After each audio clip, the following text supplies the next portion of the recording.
મહાનગરપાલિકા દ્વારા હાલ પ્રી મોન્સૂનની કામગીરી પણ શરૂ કરવામાં આવી છે।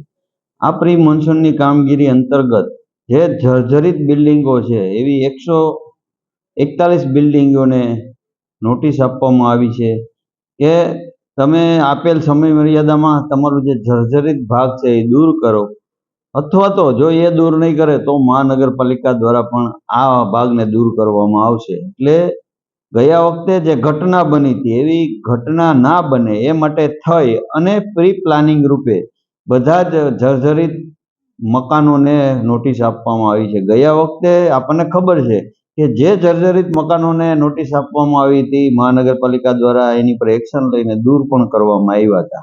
એટલે આમાં જો એવું ગંભીર રીતે જર્જરિત હશે એને મકાન માલિક એક્શન નહીં લે તો કોર્પોરેશન દ્વારા પણ એની કાર્યવાહી કરવામાં આવશે।